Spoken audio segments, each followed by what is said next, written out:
بسم اللہ الرحمن الرحیم نحمد و نصلی علی رسولہ الکریم والمہدی الموعود علیہ الصلوۃ والتسلیم فاعوذ باللہ من الشیطان الرجیم بسم اللہ الرحمن الرحیم السلام علیکم ورحمۃ اللہ وبرکاتہ۔ آج کا میرا مضمون ان نکاح من سنتی کے متعلق ہے۔ اپنی بات آپ سب کے سامنے رکھنے سے پہلے میں حضرت امامنا مہدی موعود علیہ السلام کا ایک بنیادی فرمان مبارک پیش کرنے کی سعادت چاہوں گی۔ آپ نے فرمایا کہ بندے کی بعثت رسم عادت و بدعت کو مٹانے کے لیے ہی ہوئی ہے۔ اس فرمان کو اپنے ذہن میں رکھ کر آپ اس بندی کی کہنے والی ہر بات پر غور و فکر کیجیے، اور اگر میں کہیں غلطی پر ہوں تو میری اصلاح کیجیے۔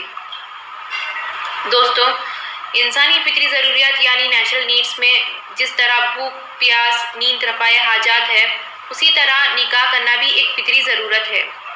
دین چونکہ فطرت پر بنا ہے، اسی لیے نکاح جیسی فطری تقاضے کی اجازت ہی نہیں بلکہ رسول اللہ صلی اللہ علیہ وسلم نے اسے میری سنت کہہ کر مخاطب فرمایا ہے۔ معلوم ہوا کہ اس فطری ضرورت کو پورا کرنے کے لیے اتنا ہی اہتمام کافی ہے جتنا دیگر ضروریات کے لیے کیا جاتا ہے۔ کتب حدیث میں ایسی دوسری حدیث ہمارے علم میں نہیں کہ جس میں رسول اللہ صلی اللہ علیہ وسلم نے کسی عمل کو خود میری سنت کہہ کر خطاب فرمایا ہو۔ اس سے اندازہ لگایا جا سکتا ہے کہ اس سنت کی دین میں کتنی اہمیت ہے۔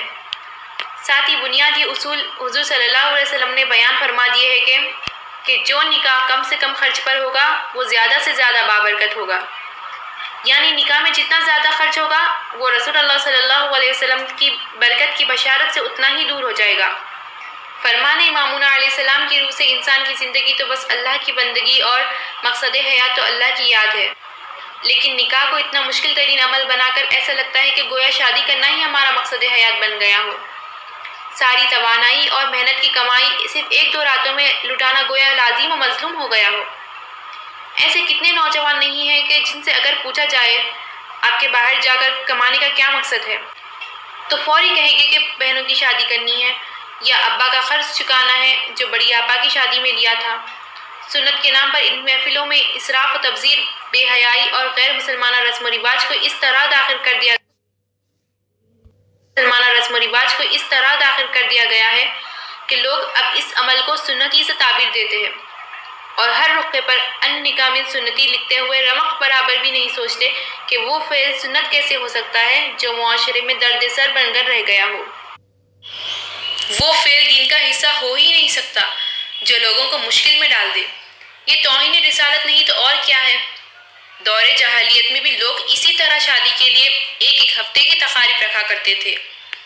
جب بی بی خدیجہ رضی اللہ تعالی عنہا سے رسول اللہ صلی اللہ علیہ وسلم کے نکاح کی بات چیت ہو رہی تھی تو ابو لہب نے حضور صلی اللہ علیہ وسلم سے کہا تھا کہ بھتیجے، کیا تم اس طرح سادگی سے نکاح کر کے عربوں میں ہماری ناک کٹوانا چاہتے ہو؟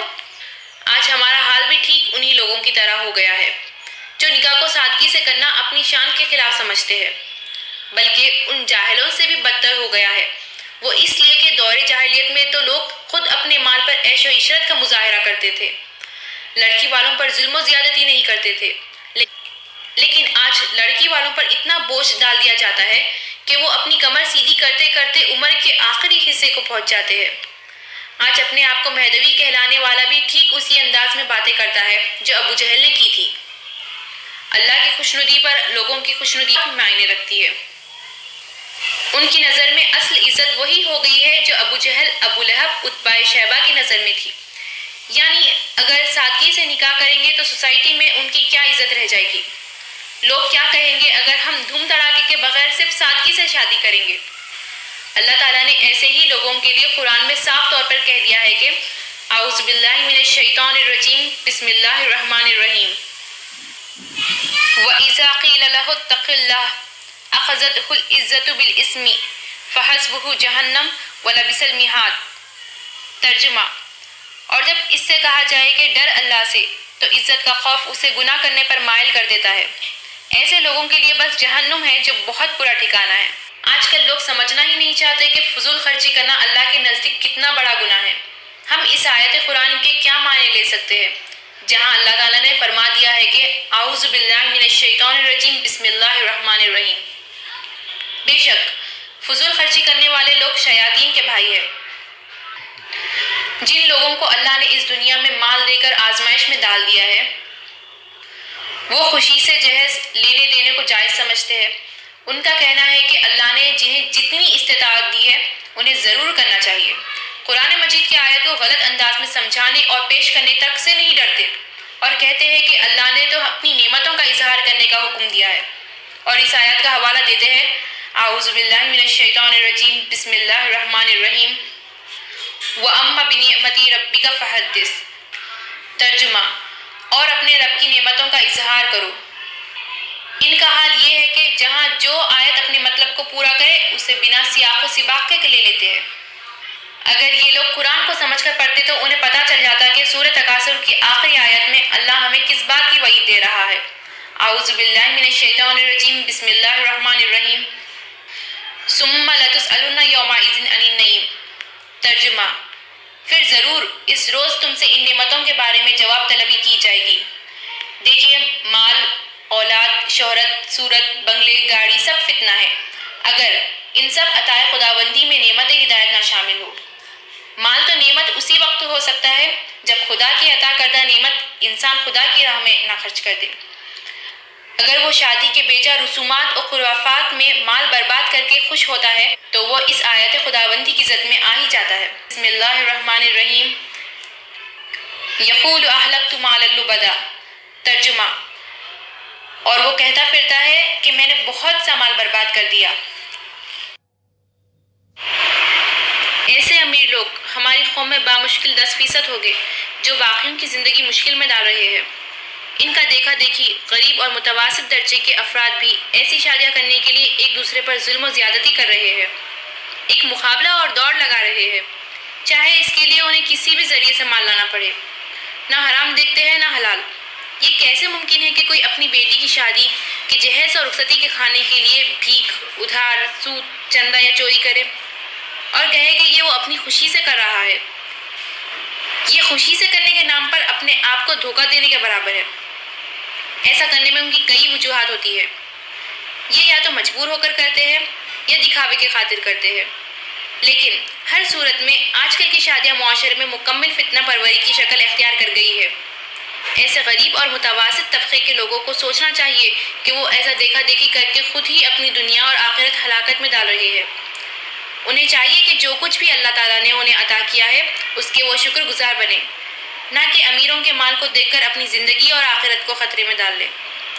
اللہ تعالیٰ کی کئی آیت نہایت غور طلب ہے اس ضمن میں۔ اعوذ باللہ من الشیطان الرجیم بسم اللہ الرحمن الرحیم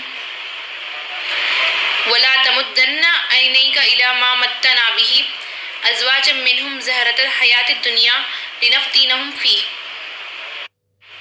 ترجمہ، اور اے رسول صلی اللہ علیہ وسلم، نگاہ اٹھا کر بھی نہ دیکھو دنیاوی زندگی کی اس شان و شوکت کو جو ہم نے ان میں سے مختلف قسم کے لوگوں کو دے رکھی ہے۔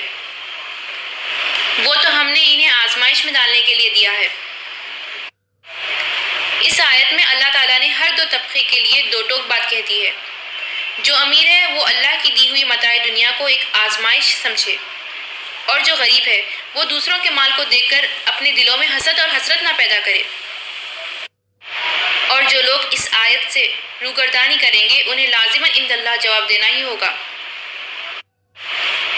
اب جبکہ ہم سب یہ مان رہے ہیں کہ آج کل کی شادیاں سنت کو ترک کرنے کی وجہ سے مکمل فتنہ پروری کی شکل اختیار کر چکی ہے، تو اسے روکنا معاشرے کے ہر عاقل و بالغ انسان پر فرض ہو جاتا ہے۔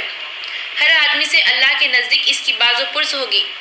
وہ اپنی نماز، روزے، زکوٰۃ اور حج کی گنتیوں سے بخشا نہیں جائے گا جب تک کہ وہ اپنے اطراف ہونے والی برائیوں کی نوٹس نہ لے لے۔ اللہ تعالیٰ نے صاف طور پر قرآن میں فرما دیا ہے کہ بسم اللہ الرحمن الرحیم وَاتَّقُوا فِتْنَةً لَا تُصِيبَنَّ الَّذِينَ ظَلَمُوا مِنْكُمْ خَاصَّةً وَاعْلَمُوا أَنَّ اللَّهَ شَدِيدُ الْعِقَابِ۔ ترجمہ، اور تم ایسے وبال سے بچو کہ جو خاص کر صرف انہی لوگوں پر واقع نہ ہوگا جو تم میں سے ان گناہوں کے مرتکب ہوئے ہیں، یعنی ان لوگوں پر بھی ہوگا جو اپنے اطراف برائیوں کی نوٹس نہیں لیا کرتے تھے، اور یہ جان رکھو کہ اللہ تعالیٰ سخت سزا دینے والا ہے۔